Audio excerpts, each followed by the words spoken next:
Good evening, everyone. Thank you for coming out and braving the California heat dome. I'm blaming you. It is not this Is- hot in California and has not been this hot in California, right? so it is not our fault. It is your fault. But Not our anyway, fault. despite the heat, thank you very much for coming out. And that's okay. It's a good idea to turn your phone off. And there we are. I haven't even turned mine off, so I should do that.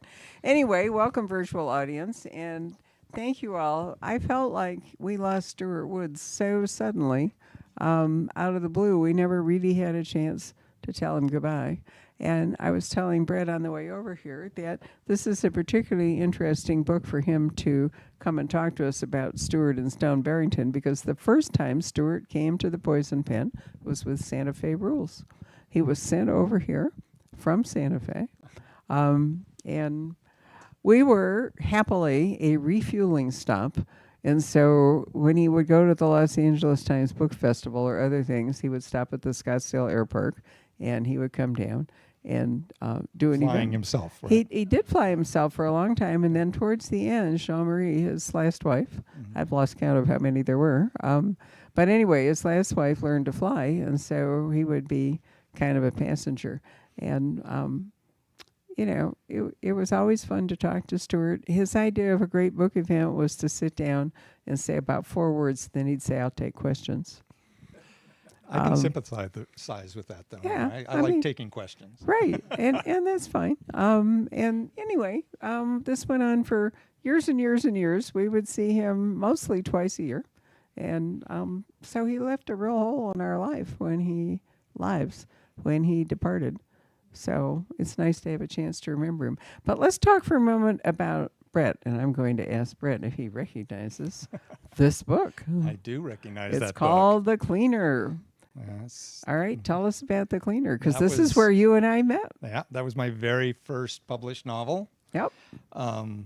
The Jonathan Quinn thriller series about a international espionage operative whose specialty is to make bodies disappear and clean up scenes that he doesn't necessarily the guy who does the killing. He's the one who comes in after and takes care So of you everything. anticipated the blacklist is what you actually did. That woman. Absolutely. You Absolutely. did. It's all me. And he's got his little team and sometimes they do have to do a little bit of work themselves, but that's not really their job. And the series now has 15 books. I'm working on the 16th, or is it 16 and I'm working on the 17th? I can't remember. I have to look it up. But it's going on. It also has 2 spin-off series from it now. Right. Yeah, and I'm also doing another spin-off kind of weird thing next year that I'm not quite ready to talk about, but it'll be interesting once it comes out. So Greg, Brett actually used to come over and see us fairly often because I really love these books. And then one day you decided, if I remember this, and you have to correct me if I'm wrong, but you decided that they wouldn't let you publish fast enough and that you were going to move into independent publishing because traditional publishing basically held him to a book a year. That sounds like a good story, but that's actually not what happened. Okay. What happened was in 2010, the publishing industry was in a great upheaval at that time. It still is, eh? And still is. But I mean, that was like right after the 2008 crash, and there was all the mergers were happening within in the different publishing houses. I was at Bantam Dell, and they decided to merge Bantam Dell with Ballantine, and in the process, the publisher of Bantam Dell was ousted, who was a big supporter of mine, and my longtime editor there went somewhere else. So I had nobody left there. So when my contract came up, they didn't renew it. And so I really had no choice at that time but to go independent, and it ended up working out really well. I did a lot better that way than I had done with the You've been books in remarkably successful as an independent publisher. It's easier today because there are more systems in place, and the marketing over social media and so forth is a lot easier. But I thought, that you did a remarkable job. And the sad part is that I kind of lost track because I have to focus on books we can actually sell. Right. And, much as I loved reading your series, I have limited time. And to give you an example of what I'm saying, this week alone, 1,900 and some new books published. Almost 400 and some of them are adult fiction. And that is roughly every week there are at least 1,500 new books released across the big publishers, but across this actually larger number and so forth of independents. Right. So it's faced crazy. with that, we have to make decisions about, Right. you know, I mean, I already feel like I'm writing an encyclopedia to you. So what is it we're going to cover? Excuse me. And it's largely going to be event books and subscription books and staff picks. Well, I'm happy that I'm able to have some things that can actually be back into the store, and that I could be here tonight. Well, I So, was really excited. I've been Yeah. talking to your publisher about sending you over here for some time. Wouldn't you know they'd pick today when it was, you know, instead of like in the winter. not California's fault. No, but I had hoped to get you here Yeah. at a friendlier That, time of year. It's all good. But anyway, I am delighted to see you, and I'm happy to be back in Santa Fe with Stone Barrington. As you know, over the course of this series, we've been in Florida. We're mostly in New York, but we've been in all kind. We've been in The Europe English, because English countryside, Well, in London, in France, Paris, yep, Italy, Italy, Stone Los collects. Angeles. Let me think of all the things Stone collects. Houses, women for sure. That's the first bet. Houses, planes, boats, Correct. and cars. Yep. That's exactly right. So basically, you know, it's sort of a boy on his toys kind of a deal. And along the way, he's also collected some influential friends, although I Yes. have to say that by the time we've reached one acting and two former presidents of the United States, I think we may have gone a little far. That is that was That's the deal, right? I'm taking yes. It's a lot of fun. I know. He's got all these great friends, great friends. He also, which kind of ties into the book, he also collects his mother's paintings, Well, that is a big part of the and which book, is a big right. part of this book. But that kind of came on gradually. Now, Stuart, if I remember right, won an Edgar for his first published crime novel thriller, that is the name of which I can't. Chiefs. Was that it? Chiefs? Yeah, I think you're right. It was Chiefs. And that started him on a not only a very lucrative, but a frequent publication basis, because at the time, I think, last few years of his life anyway, there were like 4 books a year, but not all written by Stuart. Gradually, he took on some co-authors, which is a good thing because that made it for some of easier. his Spin-offs. spin-offs Yeah. series. Well, He that's how I got my starter, was help with the Teddy Faye Teddy series. Faye, wasn't it? Yeah. Right. And you're right. He wrote Stone himself, Yes. but he did start, and that, you know, that makes sense if you have that many stories to tell and different characters to work with somebody. But it's a fortunate thing that he did, because he left us so quickly. There wasn't really any time to prepare. Right. Exactly. So how is it for you writing in someone else's universe? It's an interesting exercise, and I'd like to say it's getting easier, and I think it kind of is, but it's still, you know, you got to wrap your head around it a lot.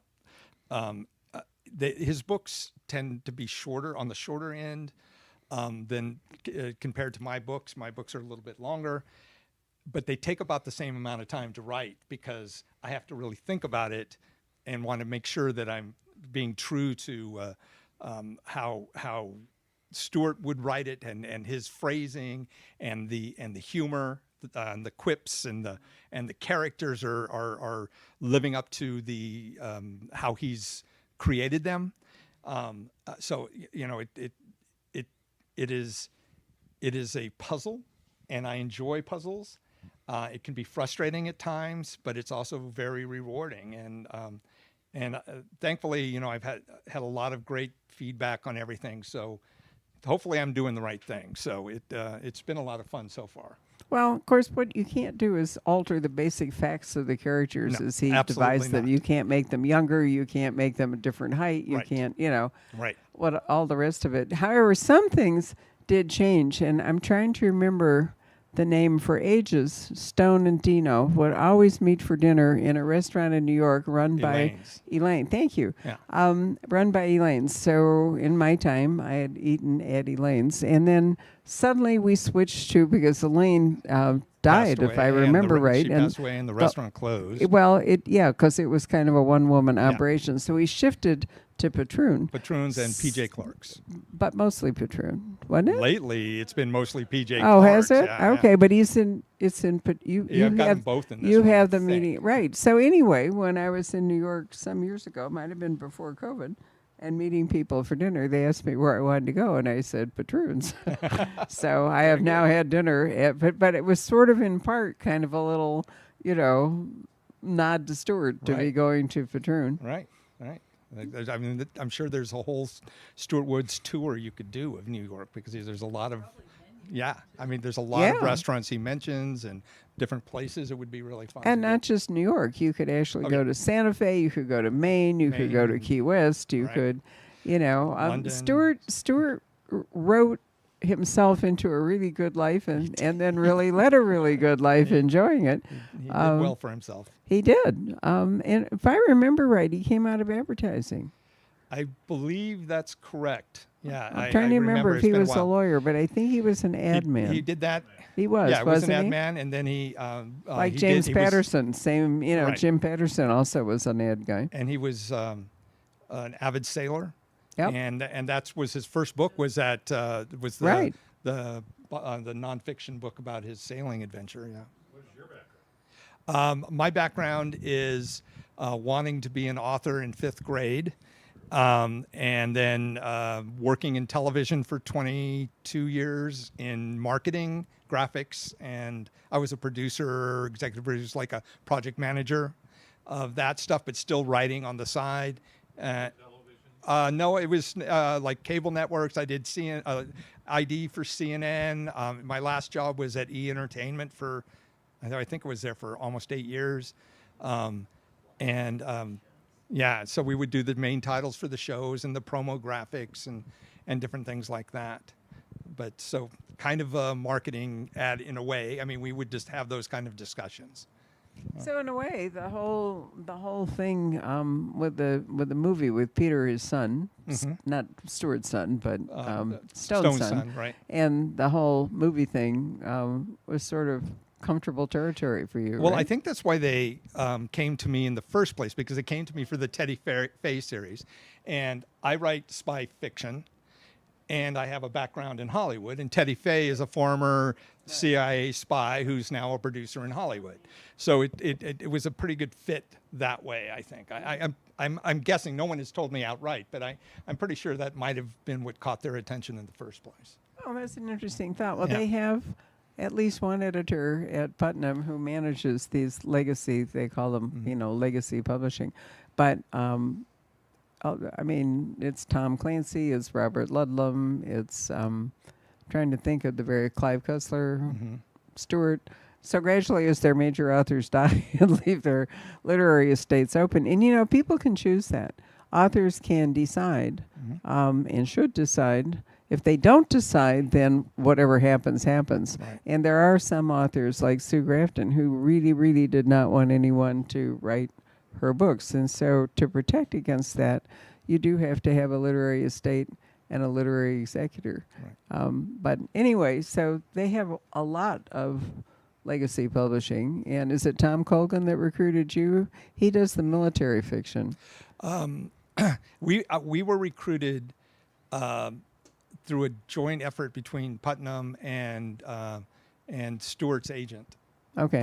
And they reached out to my agent, and so I'm not exactly sure who was in the Right. team that put forth, but I Stuart's agent Ann contacted my agent, also Ann, which is very confusing when you're putting out emails, and that was how it all started. That got the ball Sure. rolling, and it came out of the blue for me because I was just making my merry way, just doing my thing, and then all of a sudden my agent called me and says, I had a very interesting inquiry today, and then told me what it was, and I was like, at first I was like, what?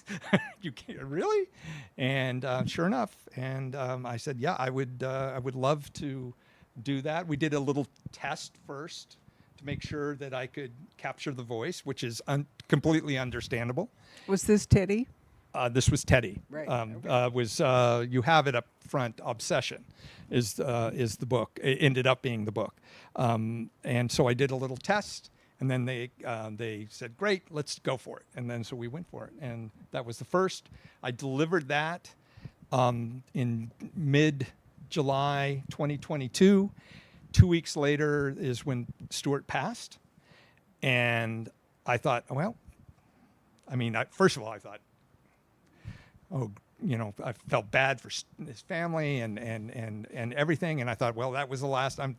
This is my one and only foray into Stuart Wood's world. And then in October, like 4 months later, so this is an interesting story. I could take just a second, but so I'm going on this trip with a whole bunch of friends. We're going to do a river cruise in Europe. We've been planning this for a long time. We were going to do it in 2020, but something got in the way of things happening in 2020. So we bumped it to fall of 2022, and we leave. It's like mid-October. Three of us are flying from LA to New York to Zurich. So we get on the plane, fly to New York. We're actually majorly late getting in because it was one of the hurricanes was around there, so it was a lot of bad weather. And we finally got in. We literally. So we land, and as we're taxiing up to the gate, I check my phone, and I have a text or an email from my agent saying, as soon as you get this, call me. And I'm like, well, I can't call her from the plane. And then we finally get to our gate, and we literally run from our gate onto the other plane. They were waiting for us, and they shut the doors behind us on the other plane, so I couldn't call her. And I think I sent off an email saying, I'll call you when I get to Europe. And so we get into Switzerland, and it's morning time in Switzerland, but it's middle of the night in New York, so I can't call. And so I kind of putzing around with everybody, and we go down, and we're down by the lake there, in Zurich, and everybody's starting to, we're sitting in this really nice area. It's a beautiful day. Everybody's starting to have a beers, and I'm going, well, I got to call my agent. So I'm walking up and down while everybody else is having fun. And I finally get a hold of her, and she says, it turns out that Stuart had written half of his next Stone Barrington novel, and the estate wants to know if you would be interested in finishing it. And I said, yes, I think that would be great. And she goes, and you have 2 months. And it was October 15th, and they needed it by December 15th. And I still had almost 2 weeks of my trip that was just starting. I said, no problem. We can do this. And so they sent me what he had written so I could read it. So I read that while I'm on the boat, on the cruise. And then they also sent me the names of a few like 4 or 5 of his books that were pertinent to the action in this would be Near Miss, what turned out to be Near Miss. And so I listened to the audiobooks of those while I'm on the trip. So my mornings would be taken up with like listening to books and reading the stuff and making some notes. And then the afternoons I would be having fun with my friends and everything like that. And then I got home, and then for like the next month and a half, I just, pulled it all together. Yeah. Because it was, everything was there for him, but it was still an early draft. So there were things that still needed to be figured out, even in the stuff that he did, or at least the placement of things, and which is now, I would hate for somebody to pick up one of my early drafts because it would be a mess. His was not nearly the mess mine would be, and his, I don't even mean to even say that his was a mess because it wasn't. It was just, some things were still needed to be worked out, and so I did that, and I made the deadline, and then in the spring, they signed me up for 2 more books, the first of which is this one, and the second of which is Golden Hour. It's the next Teddy Fay, which will come out in December. I just finished that like 2 or 3 weeks ago. Again, I was on a river cruise, and I was hoping to get it finished. I know, like it's like I go on river cruises all the time, but it's the same group, and they decided to go on another one. And I thought I'd be finished with the book before we went, and I wasn't. And this was at late or mid-April, and I actually literally sent in the draft to the editor 45 minutes before I got on the plane to come home from the trip, because I worked out. I was getting up early. I'm sitting in the lounge on the boat, beautiful outside, but I'm just looking like this and nobody else around. That was kind of fun. And now we've just signed to do 2 more. So I'm just starting the next Stuart Woods or Stone book. Which river trip have you just booked then? This one was Budapest to Germany to Regensburg outside of Munich. I've done that one. The one 2 years ago, the 2 years before was Switzerland to Amsterdam. Amsterdam. Yeah. So you went on the Rhine. Yeah, that was the Rhine, and this was the Right. Danube. So where are you going to go with the next book? Because obviously this is part of your process. Apparently, it is part of my I process. know. Wow. I can give you recommendations for other rivers. Try the Thank you. Douro. The Douro. Okay. You'll love that All in right. Portugal. We'll see. I know. We'll see. Stuart would like that too. He would. He would right? like to And think there that was, you're doing that. There is a certain Stuartness to me Yeah. going on these at the time. So it was oddly worked out both times. Have you read any of Stuart's books prior Oh yes, in fact. to the 2 agents contacting you? Yeah, I back in the 90s when Stone was just starting out, I read like the first 10 then, and then I kind of picked up a few here and there over the time. I have since reread via audio the whole series twice, just in the past couple of years, just to remind myself of everything, which is also, it was great because it helped me because I'd find some things that I thought, oh, these are things that kind of are left unanswered or haven't come back to, they could come back and there could be like a resolution to something that happened before. And I used a couple of those things in Smolder. For the people who are longtime fans, they might recognize that. And I actually took a lot of pride in doing that. That was a lot of fun to, just little Easter eggs, if you will, but callbacks to earlier novels, but within the context of the story, making it. And my husband and I, or mine, because that's what we did in COVID. We read every. We started back with the Chiefs. And all the way through. Did it. Yeah. Yeah. Wonderful. It is. It's a lot of fun, especially when They you just are like a do lot them of all. fun. I mean, Yeah. I always think of them as kind of, Stone Barrington is kind of like, a male dream, right? Right. All those things. Do you have any, sort of ethical questions about Stone's constant relations with women?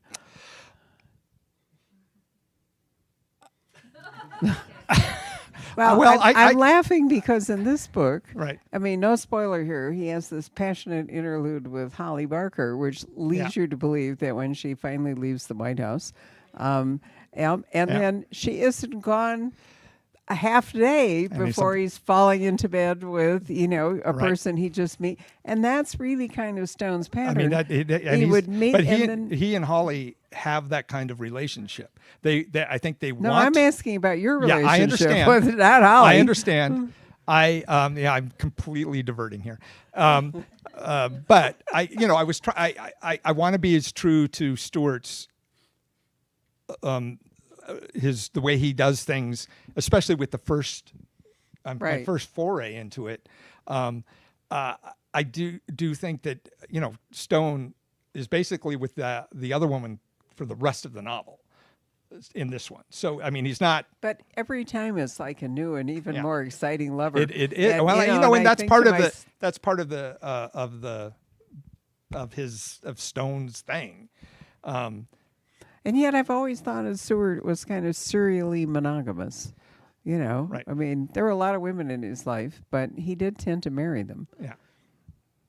So, anyway, it's just part of the universe. It's just part of it. I mean, I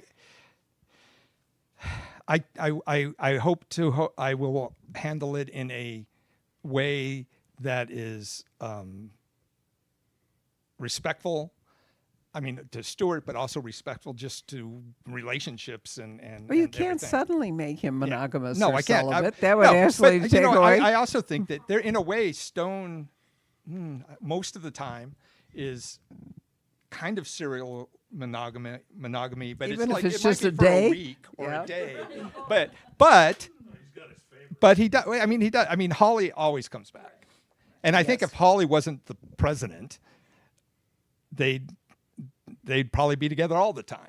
I Or don't maybe think not. so. I don't know. No, I don't think so. I don't know. I'll take a poll. I know. Well, you know. I know that If there's there'll be sex- talk about that, but I think, I don't know if Holly could actually settle down like that.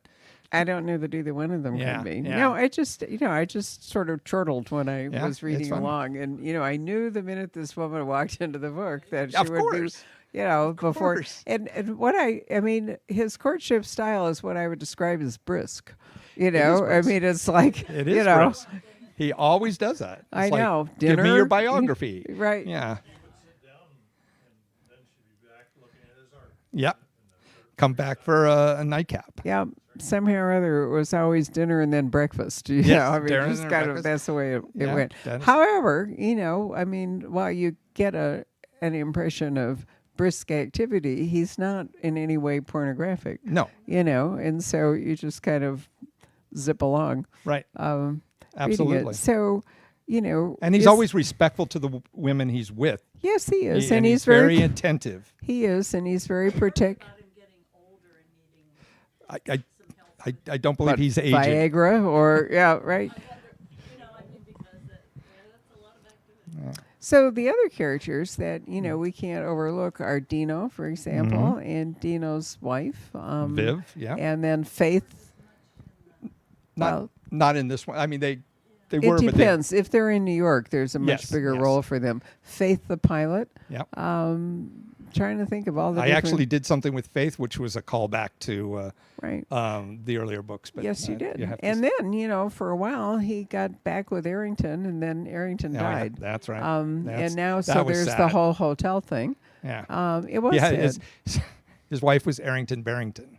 For Right. those. I know. Yeah, I right. love that. I love that. So we have the hotel thing going hotel, on. the We Arrington have the movie thing Hotel. going on with his son Yeah. Peter. We have the law practice going on. Yep. We have the whole thing with Holly. If Stuart, if you make Stone Barrington president, however, I think I might have to give up the series. I don't think Stuart's a politics is not what he wants to do actively as a representative. I don't think. Oh, I don't he's- think he would he's be more that. of a fixer. Yeah, he's a fixer. He's He a is a behind the fixer. scene guy. Yeah, yeah. Yes. He Yeah, social media would kill him Yeah, he today. would. I know it'd be really awful, but it Yeah, really would be. yeah. So, did you reread Santa Fe Rules in particular to write this? No, I reread the entire series, and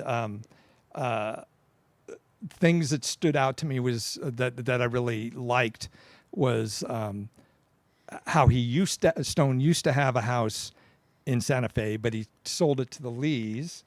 I thought he traded it. With Well, he the- traded it to them for their townhouse, which he let Holly use when she was. Right. So their Secretary. townhouse in D.C. Yeah. He traded Yeah. the Santa Fe house Yes. for, and then Yeah. Holly got to use it when she was Secretary of State. Right. Exactly right. And but I thought, oh, it'd be interesting to go back to that house, except he doesn't own it, and he gets to stay. And it would be, I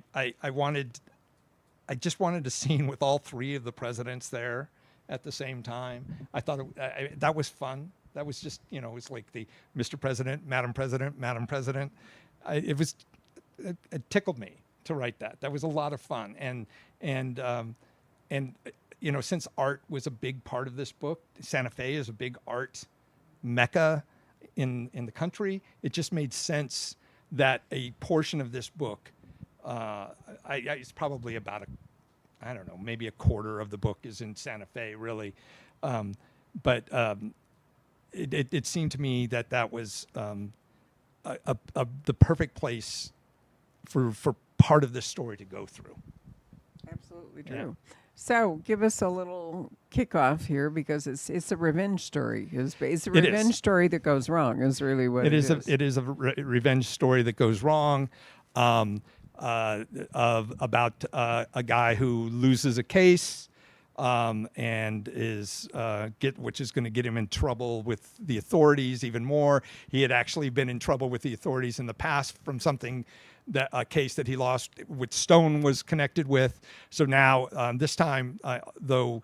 Stone isn't the trial lawyer. Herbie is the one who, or Herb is the one who, I'm thinking of when he was still Herbie, but Herb was the lawyer on it. But Stone was involved, and so this guy is now fixated on Stone, and he wants to hurt Stone in a way that is going to really just get him in his soul, and his choice of that is his mother's paintings, which is Because they concoct a thing thinking that his mother's paintings are part of Stone's personal history. Yeah. And if they can destroy the paintings, they will be destroying Yeah. part of Stone's Yeah. life. Yeah. And they're in a way they will, because they are very important. no question about it. Much more important. No, than the paintings. Yeah. If he was down to his last dollar, he still wouldn't sell those paintings. The efforts of the revenge team go wrong, and Yeah. Yeah, that's where we are. Everything that goes with it. We don't want to give After you that, no. And Holly shows up in Santa Fe. Yeah, she shows Right. up. I think the reason I wanted Holly in there was several books before there was the fact that she was going to be finishing her first term and whether she really wanted to run again or not. And I thought it would be better to keep her in the office so that Stone can still be Stone without having to, let's give him a little more time. And so I did something to address that in the book. That was why I brought that there. That was another callback to that. So it's fun, and it's about 80 pages longer than Stuart would have written it. I know, but still, it doesn't feel too long by any means. So tell us a bit about Teddy. What are you going to be doing with him? The Golden Hour, which comes out in December, is surprise, surprise, takes place in Europe. He on a On a river cruise. yes, on the river cruise. They do hit one or two towns where I was at, but remember the cruise was at the end of writing that book, and I already knew where it was going. Somebody is killing agents that were involved in a mission, CIA agents that were involved in a mission like 20, 25 years ago, who are still either retired or still in the CIA. A mission that Teddy was a crucial part of, and Ted and Lance Cabot, who is the director of the CIA, another friend of Stone's and Teddy. Well, not of Teddy necessarily, but he talks to Teddy about getting his help. I don't want to get too much into it because that's give away it, but it's a lot of fun. It's a lot of fun. Well, it's nice you have two characters to write. Do you find Yeah. one of them easier than the other?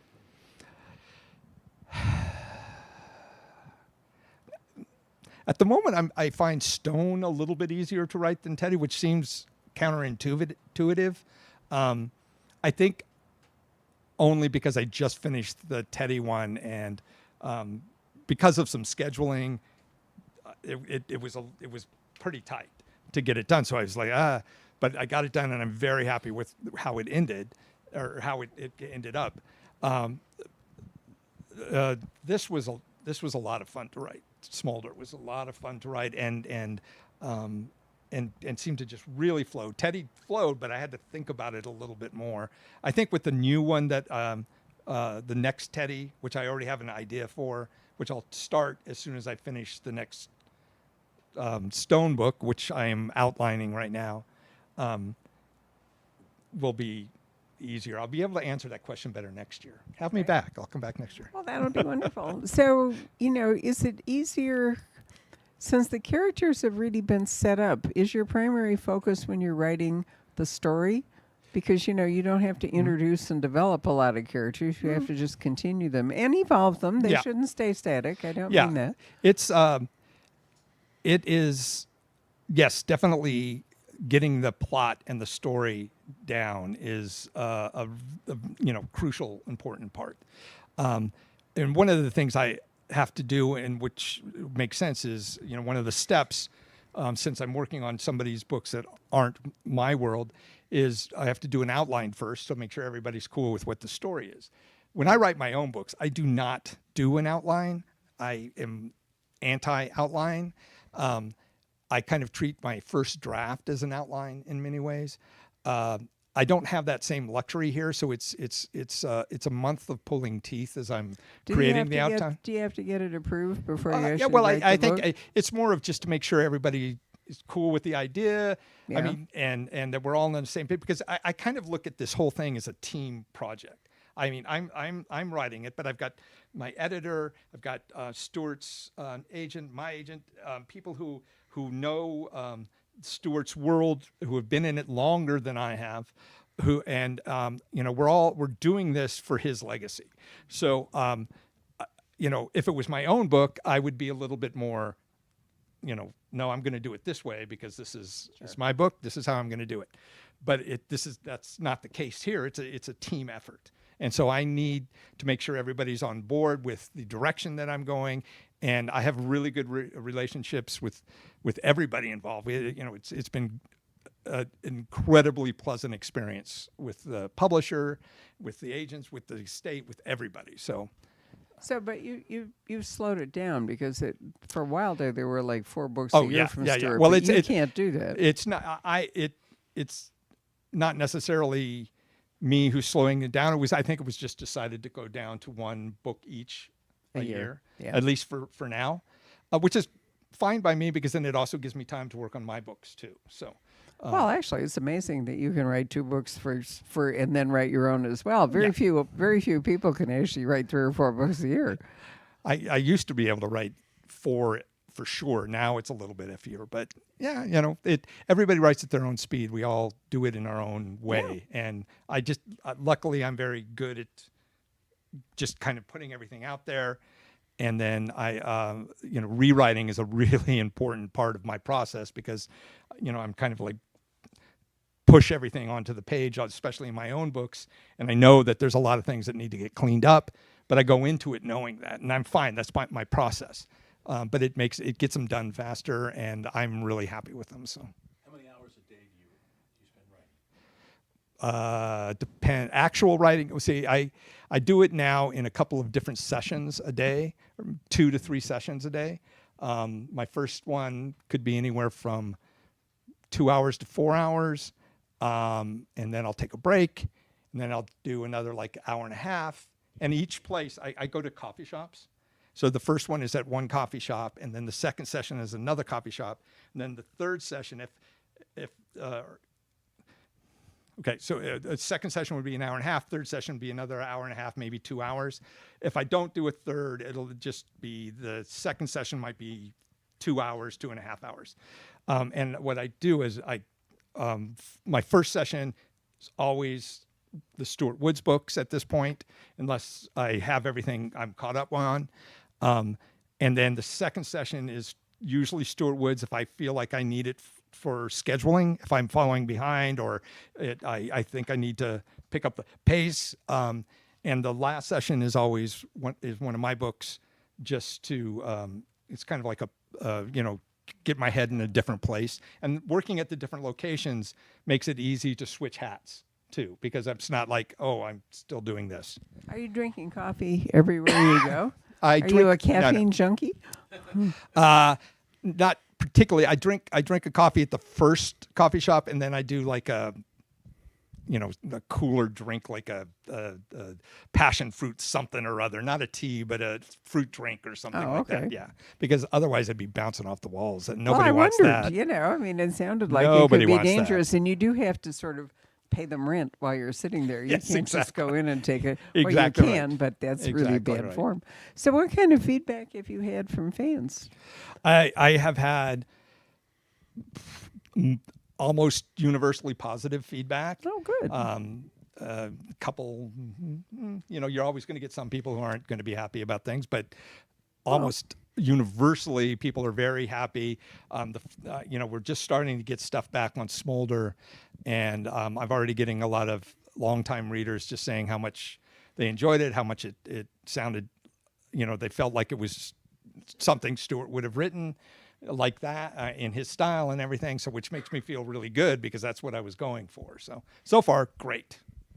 Yes. Oh, that's wonderful. Yeah. How about questions from all of you? I know you've asked some as you've gone, but do you have any other? No. Now that I ask, you're all frozen. Right? Up until then. How many books have you written in your career? The round 50. Not as much as Stuart. He's like 80 or more. Yeah. Yeah. It's not too You're bad. younger, so you still have time. Right. I'm so young. Thanks. Well, compared to me, you're Well. definitely young. So there we go. Right. Now that's a lot of output. It's interesting how sometimes, things that look like they're not wonderful, such as not getting your contract renewed way back, turn out to put you in a better path than maybe if that hadn't happened. Yeah. I mean, it's been a really interesting and really positive career path for me. Even with that, I mean, I panicked because I was writing full time at that time, and I thought, "Oh my God, am I going to have to go get back at an office job again?" Which I absolutely did not want to have. And I was able to actually do well with the self-publishing that I never did. And now I've been. What is this year? Oh, this will be 16 years full-time writing, doing, And you're making a living. making a Pretty living. awesome. Patrick, do you have questions from the audience? Not from the audience, but I just wanted to ask, isn't it true that Stuart came from really humble roots? Grew up almost poor? I believe so. I can't. I think it was not only poor but rural, if Yeah. I remember right. His New York sophisticate whole thing was something he earned. It wasn't something he was born into. Right. And all the luxury toys and the whole bit. I- He made a lot of money, but he worked hard and he did. published often, and and he enjoyed Absolutely. it. And he, And part of the point of legacy publishing is to provide more income for the author's heirs, family. So the money isn't just like going, well, some of it may be going to charity. I don't know the arrangement. But normally when this happens, when somebody died, like, for example, when Vince Flynn died so young and so tragically of prostate cancer. It's hard to believe anybody dies of prostate cancer today, Anymore, but he yeah. was not paying attention. Anyway, he left a wife and children, and no income, and so they went looking for people to continue his very successful books in order to provide for his family. So occasionally, like I think with Conan Doyle, eventually the heir to the Sherlock Holmes was a charity. I'm trying to remember what it was called, but a very active charity that rigorously defended his copyright. Because, copyright doesn't last forever. It does merge into the public domain, but there's a different time period in England than there is in the United States. But anyway, it provided income for, while they owned it, for a trust over there. So, it is a business after all. Writing is a business, Absolutely. and it does produce income. And absolutely. So I'm saying all this to say I hope you're thinking seriously about whether you have a literary executor of your own. I'm taking this all in. I'm thinking, oh my God, I got to make some calls. No, it's really No, true. you're right. And You're it absolutely goes right. either way. If you don't want anybody, Right. to write your books, Right. then you need to. I need to you let need people to- know that. Yeah. Well, you need to tie that up Right. so basically what you need is a literary executor Yeah. who can make those decisions. So, you have to be careful. Yeah. I just had a question. Yeah. More about the writing life. Yeah. But you talked a lot about your friend group, and I'm just Mm-hmm. curious, do you have other authors? Do you find that hanging out with other authors is really helpful to you? I made a lot of author friends, especially early when I was first published, by going to conferences and whatnot, like BoucherCon and Thriller Where I Fest. went, there you were. Yeah. Yep. I was there a lot. I find that I stopped back in like 2012 or 2013, but last year I was in San Diego. I went to BoucherCon, so that was the first time I'd been in a long time. But I have a lot of author friends that I haven't seen a lot of them in years, but we still, we support each other through social media, maybe some emails and everything. Meg Gardner is. I don't go in river cruises with him. No, but Meg Gardner's husband and I went to the same high school, but he was a few years ahead of me, and I didn't know this until later.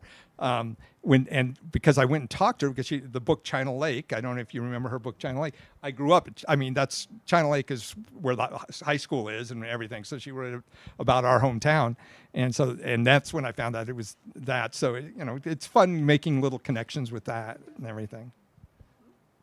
Anybody else? No. Yes.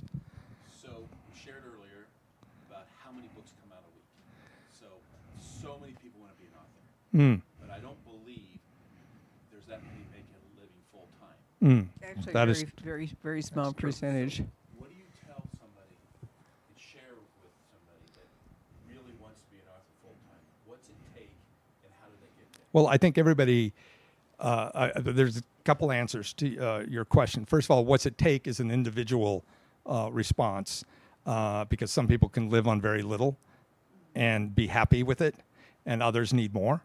But what it takes is dedication and perseverance. You just got to keep going and keep going and keep going. There are more avenues now, thanks to independent publishing and everything, but that is good for some people, but it's not good for everybody. There are a lot of authors who have put stuff out there that really shouldn't be putting stuff out there because they're not getting edited correctly and all this stuff. But they're also sometimes publishers are putting out a book here and there of authors that really shouldn't be having those books put out either. I mean, we've all read books from that were put out by publishers are like, really? And but you just got to keep going. You got to be persistent. It also takes luck. I mean, the people. There is absolutely the people luck to who it. actually wind up making a lot of money, luck often has a lot to do with it. You can't write for the zeitgeist of the moment. Right. But if you go back and think about it, there are books. People asked me for years to explain the Da Vinci Code. Okay, how did it turn out that way? Well, let's go back and talk about the firm. The year that John Grisham published the firm was the first year that law firms were allowed to advertise. And people's attitude about law firms allowed him to write about a crooked law firm and have it accepted rather than reviled or people pushing back against it. When the Da Vinci Code published, information about pedophilia in the clergy had just come out. The Pope was dying, and people were not so reverential about the Catholic Church, and therefore a religious conspiracy thriller in which the Catholic Church was the villain was acceptable, okay?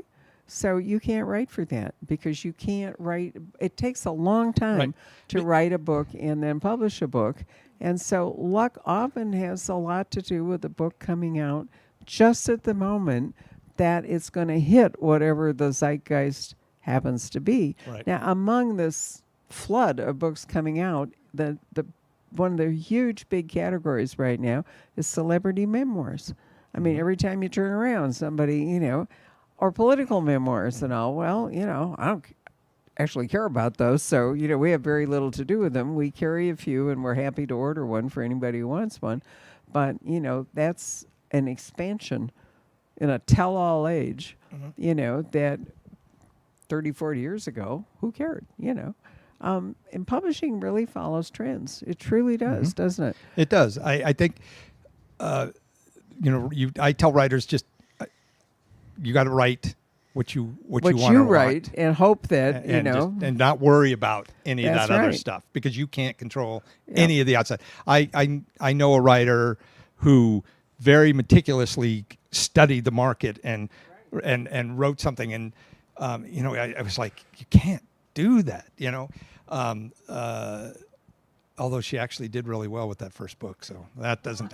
But it, I mean, and more power to her. But in the grand scheme of things, that's not going to work most of the time, and because by the time you figured out what people want, they've moved on to something else.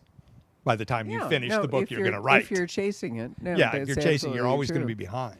And then you can't discount the effect of film or other Hmm. storytelling, but primarily movies. I don't think that I sold 2 Colin Dexters until Morse came along, for example. It doesn't always work. There are authors who get movies or get television, and it isn't done well or it just doesn't strike me. It doesn't really hurt. I can't remember. Can you? A time when a bad movie or a bad TV actually hurt an author because the books are not affected. Right. The books, I mean, they But- stand on their own. But many of them don't take off. I mean, Right. Craig Johnson and Longmire is an excellent Yeah. example. Grisham, you know, the movies have been a phenomenal driver for him. Right. The Da Vinci Code had a terrible movie. I was there for the premiere. And, you know, it was not a movie that I thought really moved the needle particularly, you know, for that. So, but there are many more people who will be exposed to you, your name, and your stories through the visual media than are going to be through the print media. So you can't control that either. You don't know what actor's going to fall in love with your script or if Reese Witherspoon's going to read your book. And now they have these celebrity book clubs, and they're picking things and making them kind of instant bestsellers. And some of them I sort of agree with, and many of them I go, oh, seriously? You know, I mean, so I don't pay any attention to any of that, you know. A I writer mean, can only write and write what you Yeah. want. I mean, write but what. a bookseller's the same thing. Yeah. If you think You gotta- about it, yeah, we have you to sit- stick with you- what we yeah, like. You got to and stick with what you like. You're going to push the books you like. That's right. Exactly. So. So you know, anyway, it's a totally chancy Yeah. profession, and the truth is, across all creative arts, anytime you try to marry creativity with business, you've got a problem, and that applies to the art world. It applies to the movie world. It applies to the book world, the record, the music Right. world. There's you always know. luck, but also talent and perseverance. But I mean, that luck will get you. You have to be able to jump on that luck too. So you know, if you've got the perseverance and the drive, That's right. Well, it's like the old thing about genius. 1%, you know, I'm trying to remember, 99% perspiration and 1% inspiration. right? That's what it is. Exactly right. Yeah, so it kind of It's the works same that thing. way. Yeah, Same thing. it really is. Right. Well, this has been absolutely wonderful. Oh, Are there I've any had a great questions time. you would like to ask the audience? I don't know of any of you, so I don't know what to ask. No, that's not true. I know a couple of you, but I still don't know what to ask. Well, you have a little test group here. I if you- do. If you wanted Is there to ask. anything you want to see in a stone book? That's a good question. I'm not going to saying I'm going to do it. I'm just curious. I think he went through more women. Mm-hmm. Stuart did it than, than when you're writing. And what do you think about that? I missed the women. All right, I that's had good to know. missed him a little. All right, Yeah. all I right. know it's not Okay, I get it. whatever, but I mean, there were some books where he stuck with one woman for the most of it too. So a couple, yeah, but not all. But yeah, Right. I like the houses. I liked him acquiring houses and Mm-hmm. remodeling them and so forth. I didn't care so much about all the toys, but right. The houses. the Yeah, I like the houses. houses stuff. when he goes to London, Yeah, yeah, I do like that. yeah. Well, there's plenty of other, now that you've been to Budapest and all, you have new ground to cover. Well, Budapest might actually be in the next Oh, Teddy can Faye we talk book. about my favorite restaurant? When we left Budapest the last time, I actually made a run in order to get a whole bag of the pastries because we were being driven to Vienna, and I thought I could eat these all the way to Vienna. It was wonderful. I love Budapest. I love Budapest too. Yeah, it's it's a one of my- great, great, We've been there several great, times. and inexpensive, relatively. Yeah. Getting more so. Istanbul and Budapest are my two favorite cities, and then each got a dictator. Yeah. We got Erdogan, and we got what's his Yeah, name, yeah, that is Victor, true. whatever his name is, and It was interesting being in countries that are right on bordered Ukraine and Yes. talking to some of the people who are nervous and everything like that. as well they too. should be. Yeah, absolutely. Yeah. Yep. Well, thank you very much. You're If welcome. you all would like to get a book signed, feel free to step up here and take a photo with Brett and get a book signed and like that. Thank you very much for coming, virtual Thank audience. you, everybody. Thank you very much. Thank you. Thank you.